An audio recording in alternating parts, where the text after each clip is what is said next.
ইয়েমেনে যুক্তরাষ্ট্রের গোপন সামরিক অভিযানের গ্রুপ চ্যাট ফাঁস হওয়ার ঘটনায় হইচই পড়ে গেছে দেশটিতে। এই ঘটনায় সিনেটের জেরার মুখোমুখি হয়েছেন দেশটির জাতীয় গোয়েন্দা পরিচালক তুলসী গ্যাবার্ড এবং সিআইএ পরিচালক জন রেডক্লিফ। তারা দুজনেই দাবি করেন ওই গ্রুপে কোনো গোপন তথ্য শেয়ার করা হয়নি। এ বিষয়ে মার্কিন জাতীয় নিরাপত্তা উপদেষ্টা মাই ওয়াল্চ জানান, তথ্য ফাঁসের ঘটনা ইয়েমেনে চালানো সামরিক অভিযানের ওপর কোনো প্রভাব ফেলেনি। ট্রাম্প প্রশাসনের এমন দায়িত্বহীনতার জেরে সিনেটে ডেমোক্র্যাটদের তোপের মুখে পড়েন তারা। ট্রাম্পের মন্ত্রিসভায় থাকা সদস্যদের জাতীয় নিরাপত্তার ক্ষেত্রে অযোগ্য বলে তীব্র সমালোচনা করেছেন ডেমোক্র্যাটরা।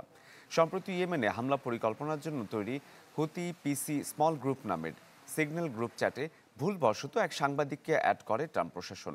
এতে ইয়েমেনের হামলার পরিকল্পনার বিষয়টি আগে থেকেই জেনে ফেলেন ওই সাংবাদিক।